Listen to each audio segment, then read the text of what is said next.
Hello बच्चों,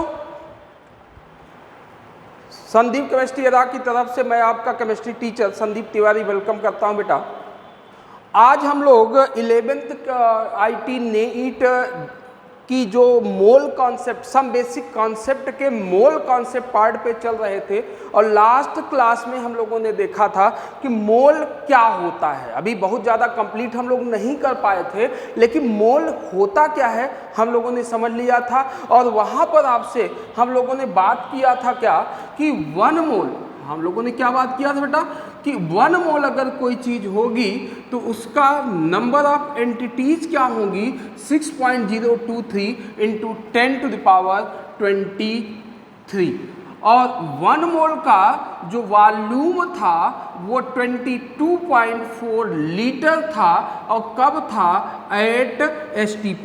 और ये हमने दिखाया था, ये 2 वॉल्यूम आया था हम लोगों का। एक तो 22.7 लीटर भी बोला था। क्यों बोला था? ये भी STP की कंडीशन है, लेकिन हमने आपको दिखाया था कि ये वॉल्यूम चेंज क्यों हो रहा है। यहाँ पर हम STP स्टैंडर्ड टेम्परेचर तो 273 केल्विन ही था, लेकिन प्रेशर हम लोग 1 ATM लेकर के चल रहे थे। और यहाँ पर टेम्परेचर 273 केल्विन ही था, लेकिन प्रेशर 1 बार लेकर के चल रहे थे। तो इस केस में जो R की वैल्यू हुआ करती थी वो वैल्यू 0.0831 हुआ करती थी, और इस केस में जो R की वैल्यू हुआ करती थी वो 0.0821, 0.0 है यहाँ पर, 0.0821 लेकर के करते थे। ठीक है, तो इसी के आगे हम लोग बात करते हैं। हम लोगों ने इसी वॉल्यूम को बोला था बेटा मोलर वॉल्यूम। ठीक है, अब इसमें छोटे छोटे प्रॉब्लम्स हम लोग पहले करते हैं, लेकिन उसके पहले एक फार्मूला हम लोग देखते हैं। एक फार्मूला बेटा हम लोगों ने लास्ट क्लास में देखा था कि अगर एंटिटीज का नंबर पता होगा, अगर क्वेश्चन में हमको एटम्स का, आयंस का, मॉलिक्यूल्स का, इलेक्ट्रॉन्स का, प्रोटॉन्स का, न्यूट्रॉन्स का, किसी का नंबर दिया होता था, हमने क्या बोला था, जिसको हम कैलकुलेट कर रहे हैं वो हमारी क्या है, हमारे लिए क्या है, एंटिटी है। तो हमने बोला था, पहला फार्मूला हम लोगों का आया था बेटा कि गिवन नंबर ऑफ एंटिटीज, यही था ना, given number of entities, entities का जो नंबर होगा उसको हम लोग 6.023 इंटू 10⁻23 से डिवाइड कर देंगे। हम लोगों ने एक क्वेश्चन भी इस पे देखा था, एक तो मोल का फार्मूला ये आया हुआ था। अब सपोज करो, उसी के आगे जहां पर हम लोगों ने एंड किया था उसके बाद की बात कर रहा हूं बेटा कि सपोज करो कि क्वेश्चन में हमको किसी गैस का, याद करो मैंने एक बात बोला था आपसे कि ये गैस के वॉल्यूम की हम लोग बात कर रहे हैं। गैस का वॉल्यूम 22.4 लीटर होगा, सॉलिड और लिक्विड का वॉल्यूम 22.4 लीटर नहीं होगा। अब सपोज करो कि कोई गैस है और उसका हमको STP पर वॉल्यूम गिवन हो। अब पूछा जाए हाउ मेनी मोल्स, तो यहां पर सीधा एक फार्मूला हम लोग लिखने जा रहे हैं बेटा, mole is equal to given volume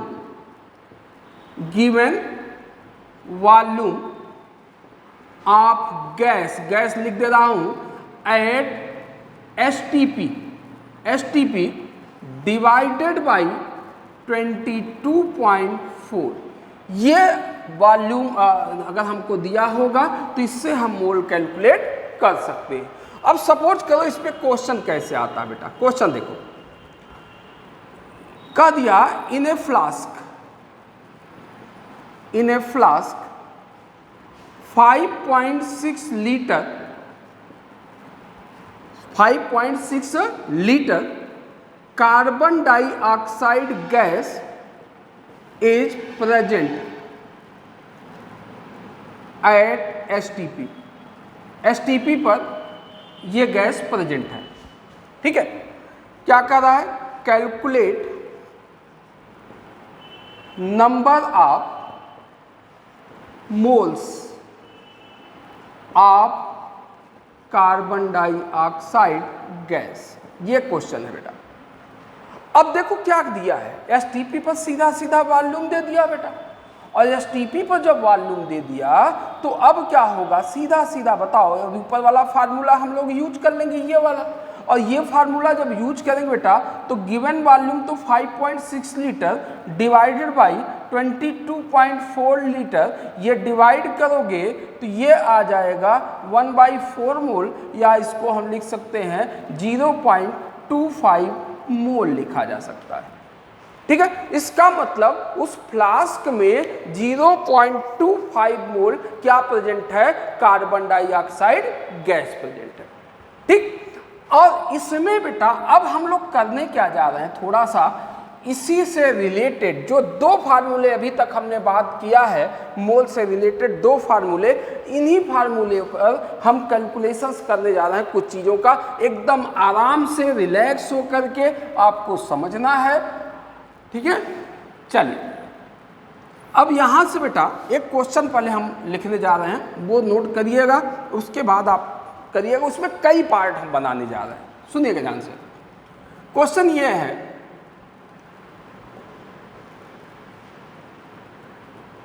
in a container, container समझ रहे हो ना, in a container 11.2 litre of sulphur dioxide gas is present at STP पर सल्फर डाइऑक्साइड गैस का इतना वॉल्यूम प्रेजेंट है। ठीक है, फाइंड। अब देखिए क्या क्या पूछ रहा है हमसे। फर्स्ट नंबर, पहला कह रहा है बेटा moles of SO2, sulphur dioxide का मोल क्या है। सेकंड क्वेश्चन है बेटा number of molecules of sulphur dioxide. ठीक है, थर्ड क्वेश्चन पूछ रहा है कि नंबर ऑफ ऑक्सीजन एटम्स, इतने वॉल्यूम में ऑक्सीजन के एटम्स क्या होंगे। नेक्स्ट है नंबर ऑफ प्रोटॉन्स। इतने क्वेश्चन है बेटा, एकदम आराम से चारों क्वेश्चन का चारों पार्ट अगर आपने समझ लिया तो बहुत चीजें मेंटेन हो जाएंगी। पहले समझिए, पहले तो देखना है बेटा हम लोगों को कि दिया क्या है क्वेश्चन में। तो क्वेश्चन में गिवन क्या है, दिया क्या है, 11.2 लीटर एट एसटीपी। ठीक है, कभी कभी वॉल्यूम एसटीपी पर नहीं देगा बेटा, ये भी ध्यान देने वाली बात है। अभी मैं थोड़ी देर बाद उस पर आ रहा हूं। तो यहाँ पर फर्स्ट क्वेश्चन के आंसर की अगर मैं बात करूं बेटा, तो अगर हम मोल्स कैलकुलेट करना चाहें तो गिवन वॉल्यूम क्या है 11.2 डिवाइडेड बाई 22.4, ये हो जाएगा 1/2 मोल्स। इसमें तो कोई प्रॉब्लम नहीं होनी चाहिए। अब क्वेश्चन ये है बेटा कि कितने मॉलिक्यूल्स हैं SO2 के। बेटा SO2 का जो मॉलिक्यूल है वो हमारे लिए एंटिटी है ना। अब जब एंटिटी है बेटा तो ये बताओ यार, जैसे एक दर्जन में 1 डजन में 12, तो हाफ डजन में 6 होंगे, निचोड़ सी बात है 6 होगा। ठीक है, तो यहां पर बात वही है कि हम लोगों ने पढ़ा कि 1 mole is equal to 6.02 into 10 to the power 23, 3 हटा दिया हमने, आपको बताया भी था हमने। तो ये बताओ बेटा हाफ मोल में 1 मोल में इतने मॉलिक्यूल्स होंगे कि नहीं होंगे। तो हाफ मोल में कितने मॉलिक्यूल होंगे, डिवाइड कर दोगे तो ये हो जाएगा 6.02 into 10 to the power 23 into 1/2, तो ये हो जाएगा 3.01 into 10 to the power 23 molecule. Number of molecules आ गए। यहां से दो प्रॉब्लम तो सेट है बेटा, कोई दिक्कत नहीं। आते हैं थर्ड पर। बेटा अगर मैं SO2 की बात करूं, अब ध्यान से सुनिएगा, ये सल्फर डाइऑक्साइड का सिंगल मॉलिक्यूल है। सपोज करो ये सिंगल मॉलिक्यूल है बेटा, तो ये बताओ इस सिंगल मॉलिक्यूल में सल्फर का 1 एटम है और ऑक्सीजन के 2 एटम है एक मॉलिक्यूल में। अब ऐसे समझो हम हैं, तो ये बॉडी, ये पेट ओट हमारा जो है ये सल्फर है और ये ऑक्सीजन है, तो हमारे पास 2 ऑक्सीजन हो गए ना। हमारे जैसे दुनिया में बहुत से लोग होंगे, तो उनके ऑक्सीजन को अगर कैलकुलेट करना, उनके हाथ को कैलकुलेट करना, तो क्या करोगे? टोटल नंबर से मल्टीप्लाई कर दोगे। तो एकदम वही बात है बेटा कि बताओ एक SO2 के पास ऑक्सीजन के 2 एटम एक के पास, और नंबर ऑफ SO2 कितने हैं हमारे पास? इतने ना। तो अगर इसको हम इससे मल्टीप्लाई कर दें तो टोटल ऑक्सीजन एटम्स आ जाएंगे कि नहीं आ जाएंगे? तो थर्ड क्वेश्चन जो हमारा है वो है नंबर ऑफ ऑक्सीजन एटम्स। तो नंबर ऑफ ऑक्सीजन एटम्स के लिए क्या करना होगा बेटा? टोटल नंबर क्या है SO2 का? ये आपका 3.01 इंटू 10⁻23 इंटू 2 है, तो ये आंसर आ जाएगा 6.02 इंटू 10⁻23। कोई प्रॉब्लम नहीं, एकदम आसान है बेटा, एकदम आसान है। बस समझना आपको है, दिमाग लगा लेना है थोड़ा सा, और अगर डाउट होता है एक बार में ये चीज़ ना समझ में आए रिपीट करिएगा, अपने आप समझ में आ जाएगा। ठीक है, अब आते हैं क्या टोटल नंबर ऑफ प्रोटॉन्स पे। कितने प्रोटॉन्स हैं बेटा? कभी भी ना जब नंबर ऑफ टोटल की बात कर रहा हो, नंबर ऑफ प्रोटॉन सब में कैलकुलेट करा रहा, तो सिंपल देखो यार कि एक में कितने, समझ पा रहे हो? एक के पास कितने हैं और उसको टोटल से मल्टीप्लाई कर दें। तो अगर मैं SO2 की बात करूं बेटा, ध्यान से समझिए इसको, तो सल्फर का एटॉमिक नंबर होता है 16, एटॉमिक मास होता है 32, और ऑक्सीजन का एटॉमिक नंबर होता है 8, एटॉमिक मास होता है 16। अब आप एक बात बताओ, पहले सब लोगों ने पढ़ा होगा बेटा कि atomic number is equal to number of protons, number of protons. अब आप ये बताओ सल्फर का एटॉमिक नंबर अगर 16 है तो सल्फर के पास 16 प्रोटॉन होंगे। ऑक्सीजन का एटॉमिक नंबर 8 है तो एक ऑक्सीजन के पास 8 प्रोटॉन होंगे। तो 2 ऑक्सीजन अगर कंटेन कर रहा है तो 16 प्रोटॉन इसके पास हो जाएंगे, डबल हो जाएगा। तो हम कह सकते हैं कि SO2 के एक मॉलिक्यूल के पास नंबर ऑफ प्रोटॉन कितने होंगे? 32, एक मॉलिक्यूल के पास। ठीक है, जब एक मॉलिक्यूल के पास 32 प्रोटॉन है बेटा, एक आदमी के पास 32 प्रोटॉन है, तो इतने लोगों के पास कितने प्रोटॉन होंगे? क्या करोगे? यूनिटरी मेथड, इसको इससे मल्टीप्लाई कर दो। तो बेटा अगर मैं कहूँ क्या कि टोटल नंबर ऑफ प्रोटॉन्स, तो टोटल नंबर ऑफ प्रोटॉन्स के लिए क्या करना है बेटा? 3.01 इंटू 10⁻23 इंटू 32। तो ये बेटा आपका आ जाएगा 96.32 इंटू 10⁻23 प्रोटॉन्स। ये हमारा आंसर हो गया। ठीक है, कोई प्रॉब्लम नहीं होनी चाहिए बेटा। पहला काम मोल तो निकालना था, तो हमारा फार्मूला ही था। दूसरा पूछा था कि नंबर ऑफ मॉलिक्यूल्स क्या होंगे, तो मॉलिक्यूल के लिए हमको मालूम था कि 1 मोल में इतने मॉलिक्यूल होंगे, तो हाफ मोल में इतने मॉलिक्यूल होंगे। फिर पूछा कि ऑक्सीजन एटम क्या होते, तो ऑक्सीजन एटम के लिए भाई एक SO2 के पास 2 ऑक्सीजन है, तो इतने SO2 के पास कितने ऑक्सीजन, मल्टीप्लाई कर दिया। अब बेटा एक बात और, अगर इसी क्वेश्चन में हमसे ये पूछा गया होता कि नंबर ऑफ इलेक्ट्रॉन्स क्या होते या नंबर ऑफ न्यूट्रॉन्स क्या होते, तो आंसर सेम आता। क्यों आता? क्योंकि आपने पढ़ा होगा atomic number is equal to number of proton and also is equal to number of electrons. जब न्यूट्रल स्पीसीज मतलब कोई चार्ज ना हो तो ये कंडीशन होती थी। तो ये बताओ इलेक्ट्रॉन भी तो इतने ही होंगे, सल्फर के पास 16 प्रोटॉन, ऑक्सीजन के पास 8 इलेक्ट्रॉन, सल्फर के पास 16 इलेक्ट्रॉन, और ये दोनों का सम सेम आता। ठीक है ना? तो उम्मीद करता हूं ये समझ में आपको आया होगा। अब एक क्वेश्चन जो हम लोग करते हैं उसको मैं बता दूं, थोड़ा सा 11th से उठ करके बोल सकते हैं, थोड़ा सा आगे बढ़ा करके, क्योंकि उस टाइप के क्वेश्चन कॉम्पिटिटिव एग्जाम्स में आपके बहुत बार पूछे गए हैं और आने के चांसेस होते हैं। उसको देखते हैं बेटा थोड़ा सा। अब देखिए ध्यान से, इसमें क्या है, एक सेकेंड, चलो एक क्वेश्चन लेते हैं बेटा। क्वेश्चन क्या है, at 25 degree Celsius temperature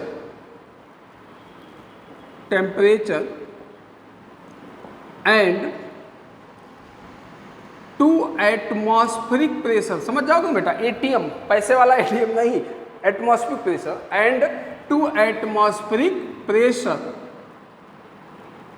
the volume of a gas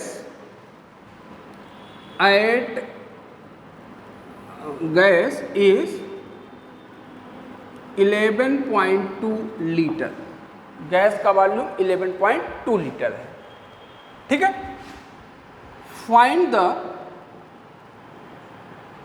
find the number of moles of gas, number of moles of gas, gas के मोल्स क्या है। अब बेटा मामला यहां पर यह है कि ये टेम्परेचर 25 डिग्री सेल्सियस, ये प्रेशर 2 एटमॉस्फेयर, तो क्या ये दोनों क्या एसटीपी है, स्टैंडर्ड टेम्परेचर एंड प्रेशर है? नहीं है। और हमारा जो मोल का फार्मूला था वो क्या था कि गिवन वॉल्यूम ऑफ गैस, याद करो कि given volume of gas at STP ना, gas at STP divided by 22.4 ये। अब बताओ आप, क्या ये जो वॉल्यूम 11.2 दिया हुआ है, क्या ये वॉल्यूम एसटीपी का है? नहीं है। अब नहीं है बेटा, तो अब आपको मैं बता दे रहा हूं कहानी क्या है इसकी, वो समझ लीजिए। पहले तो हमको गैस का एसटीपी पर वॉल्यूम निकालना होगा, तो मैं यहाँ पर डायरेक्ट एक फार्मूला आपको बता दे रहा हूँ बेटा, उसके हिसाब से आप कैलकुलेट कर लेना। बाकी जब हम लोग स्टेट्स ऑफ मैटर पढ़ेंगे, गैसेस स्टेट पढ़ेंगे, तो वो बात आएगी, हम आपको दिखाएंगे। जो हम लोगों ने कल फार्मूला लिखा था बेटा ना, PV = nRT, इसी से रिलेटेड है। आइडियल गैस इक्वेशन बोला था, इसको हम लोगों ने क्या बोला था, आइडियल गैस इक्वेशन, याद है? तो आइडियल गैस इक्वेशन में अगर हम n = 1 मान लें, नंबर ऑफ मोल्स 1 लेंगे, तो इक्वेशन क्या बनने वाला, PV = RT, या इसी से हो जाता है PV/T = R, और इसको हम लोग कहाँ से पा रहे हैं, आइडियल गैस इक्वेशन से। तो यहीं से, ये तो कांस्टेंट है ना बेटा, मतलब PV/T का जो प्रोडक्ट होगा वो R होगा, कांस्टेंट होगा। और यहीं से एक रिलेशन बना लेते हैं, P1V1/T1 = P2V2/T2। समझिएगा ध्यान से बेटा। तो अगर मैं बात करूं यहां से, तो P1, सपोज करो कि P1 वाली कंडीशन ये है 2 ATM, P1 कितना है 2 ATM, T1 जो है वो हो जाएगा 298 केल्विन। क्यों हो जाएगा बेटा, 273 ऐड करोगे, और इस पर जो वॉल्यूम है वो कितना है, 11.2 लीटर ना। अब एसटीपी वाली कंडीशन की अगर मैं बात करूं, तो P2 मान लो, इसको कितना होगा बेटा, 1 ATM होगा। टेम्परेचर कितना आपने पढ़ा था, 273 केल्विन। आप V2 तो निकाल सकते हो यहाँ से इस फार्मूले को लगा करके, ठीक है। अब अगर इसको मैं सॉल्व कर लेता हूँ, तो चलो P1 क्या रखोगे 2, V1 क्या है बेटा 11.2, T1 क्या है आपका 298, और P2 जो होगा आपका 1 × क्या है T2 है ना, सॉरी V2 कैलकुलेट करना है, अपान कितना है 273। ठीक है, तो बेटा अगर इसको आप सॉल्व करो तो V2 is equal to cross multiply करोगे तो ये हो जाएगा 22.4, तो 22.4 अपान इंटू 273 अपान 298। मैं वैल्यू रख दे रहा हूँ, उम्मीद करता हूँ कि आप कैलकुलेट कर लोगे, इसलिए मैं छोड़ रहा हूँ इसको। तो यही वैल्यू V2 वाली यहाँ पुट कर रहा हूँ मैं, कट जाएगा इसलिए मैं छोड़ दे रहा हूँ। ठीक है, तो अब यहाँ पर आ जाओ, वापस आ जाओ। मोल के लिए गिवन वॉल्यूम वो आ गया V2 कितना है बेटा 22.4 इंटू 273 अपान 298, ये तो हो गया ये वाली चीज, इंटू क्या 22.4, ये कैंसिल। ठीक है, ये कैंसिल हो गया, तो बचा क्या 273 अपान 298। अब आप इसको बेटा अगर डिवाइड कर लोगे तो बहुत अच्छी बात, नहीं डिवाइड कर पाओगे, अप्रॉक्सीमेट मैं लिख दे रहा हूँ 273 पॉइंट होगा 0, तो ये आ जाएगा अगर 9 टाइम्स अगर मैं ले जाऊँ 80 7 88 और 9 8 17 18 8 26, तो करीब ये आ जाएगा 8, ये आ जाएगा 4, ये कैंसिल हुआ। तो बेटा अप्रॉक्सीमेट अगर मैं ले लूँ तो ये जो आंसर आएगा वो 0.9 मोल के आसपास आएगा। अब आप कैलकुलेट कर लीजिएगा, ये हटा दे रहा हूँ मैं। ठीक है, तो ये अब आप देखो क्या है, वैसे तो आप कहते हैं कि सर आधा मोल, अगर किसी को बेटा एसटीपी का आइडिया ना हो और सिर्फ वो ये चीज़ जानता हो कि 1 मोल इज इक्वल टू 22.4, सिर्फ इतना जानता हो, अब आपसे पूछा जाए कि यार 11.2 लीटर, तो आप कहोगे क्या कि सर आधा मोल होगा, 1 मोल का 22.4 लीटर, तो 11.2 लीटर का क्या होगा, हाफ मोल होगा, जबकि आंसर हाफ मोल नहीं आएगा। तो ये बेटा कॉम्पिटिटिव एग्जाम्स में इस टाइप के क्वेश्चन आपको आते हैं, पूछे जाते हैं, यहाँ आप फंसते हो, चांसेस फंसने के होते हैं। क्लियर है?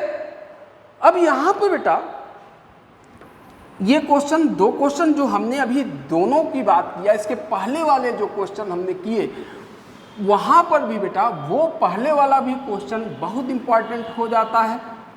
ठीक है ना, बहुत इंपॉर्टेंट हो जाता है, ये ध्यान रखने वाली बात है। और यहाँ से छोटी छोटी प्रॉब्लम से लेकर के बड़ी प्रॉब्लम, और मोल तो आपको मैंने उस दिन भी बोला था बेटा कि मोल ऐसी चीज़ है कि पूरी फिजिकल केमिस्ट्री नहीं, ऑर्गेनिक में भी कहीं ना कहीं घुसा होता है, मिलेगा आपको कहीं ना कहीं। ठीक है, तो अब इसी मोल को अब समझिएगा थोड़ा सा, और मैं आगे बढ़ा रहा हूँ बेटा। हम लोगों ने बात कहाँ तक किया कि 1 मोल मतलब 6.02 इंटू 10⁻23 एंटिटीज, यही बोला था। दूसरा जब हम वॉल्यूम पर आए तो वॉल्यूम के लिए हम लोगों ने बात किया कि 1 mole is equal to 22.4 litre at STP. ठीक है, अब सपोज करो कि क्वेश्चन में हमको वॉल्यूम नहीं दिया हो, एंटिटीज का नंबर नहीं दिया हो, हमको किसी एटम का, किसी मॉलिक्यूल का, किसी आयन का या किसी भी सब्सटेंस का मास दिया हो, तो उस मास से हम मोल कैसे कैलकुलेट करेंगे। ठीक है, तो मास से मोल कैसे कैलकुलेट करेंगे, तो याद बात करने वाली बात फिर से मैं एक रिपीट करना चाह रहा हूँ कि जो पहली क्लास में हम लोगों ने 11th की फर्स्ट क्लास में जो ग्राम एटॉमिक मास और ग्राम मोलिकुलर मास पढ़ा था, उसी की बात करने जा रहा हूँ और उसी से रिलेटेड एक फार्मूले की बात करने जा रहा हूँ।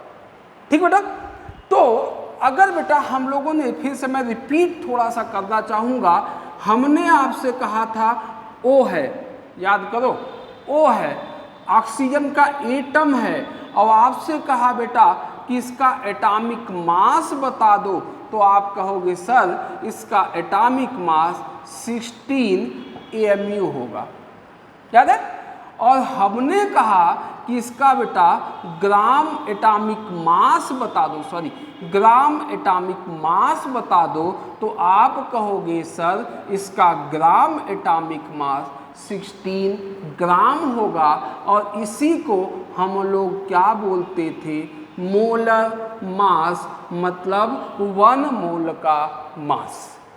ठीक है, लेकिन अगर यही O2 हो जाए, ये एटम है, ये मॉलिक्यूल है, और अब यहाँ पर क्वेश्चन क्या पूछा जाए कि यार इसका मॉलिक्यूलर मास बता दो, तो आप कहोगे सर इसका मॉलिक्यूलर मास 32 mu होगा। लेकिन अगर पूछा जाए कि इसका ग्राम मॉलिक्यूलर मास क्या होगा, तो वो होगा 32 ग्राम, जिसको हम लोग क्या बोलते हैं, मोलर मास। ये भी हमारा क्या है, मोलर मास।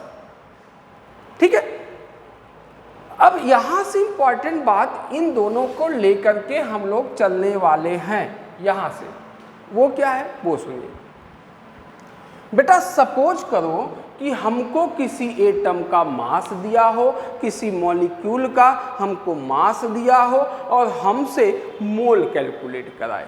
सीधा मामला है बेटा कि आपको मैंने बताया था कि ग्राम एटॉमिक मास या ग्राम मॉलिक्यूलर मास 1 मोल का मास है।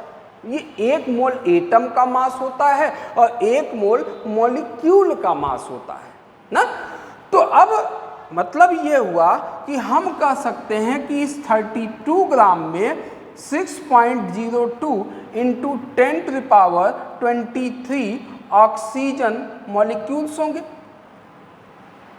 बोलो बेटा, तो इसमें हम लोग कह सकते हैं कि इसमें 6.02 इंटू 10⁻23 ऑक्सीजन मॉलिक्यूल्स हो सकते हैं। और इसमें हमसे पूछा जाए तो हम कहेंगे कि सिंगल, क्या कहेंगे कि सिंगल मॉलिक्यूल ऑक्सीजन का प्रेजेंट है, सिंगल मॉलिक्यूल्स ऑफ O2। तो 1 मॉलिक्यूल और इतने मॉलिक्यूल, वही चीज यहां पर है। पूछा जाए कि यार 16 mu का मतलब क्या है, तो आप कहोगे कि सर ये सिंगल एटम का मास है। लेकिन अगर यहाँ पर पूछा जाए तो आप कहोगे कि सर ये 1 मोल एटम्स का मास है, 1 मोल एटम्स का मास है। ठीक है ना, बस इसको कंसंट्रेट करना है बेटा आपको। तो होता क्या है कि अगर हमको किसी एटम का मास दिया हुआ हो और उससे मोल कैलकुलेट करना हो, तो क्या करना है बेटा हम लोगों को, गिवन मास ऑफ एटम्स, समझिएगा, गिवन मास ऑफ एटम्स। और ये भी होना चाहिए किसमें, ग्राम में, ध्यान देने वाली बात है, divided by gram atomic mass, जिसको हम मोलर मास बोल सकते हैं। तो अगर हमको पूछा जाए कि मोल निकालना है, तो given mass of atoms in gram divided by gram atomic mass, gram atomic mass से डिवाइड कर देंगे। अब होता क्या बेटा कि बहुत से लोग, हमने सुना है, आप भी सुनते होंगे, कि बहुत से लोग कहते हैं कि given mass of atoms divided by atomic mass. ये गलत है बेटा। क्यों गलत है वो समझो। ये बताओ, एटॉमिक मास ये यूनिट किस में है, ग्राम में, और इसकी जो यूनिट हम लोग ले रहे हैं वो किस में है, mu में। अब समझो आप, अगर एटॉमिक मास, यहाँ पर अगर मैं एटॉमिक मास लिखता तो यहाँ mu आता।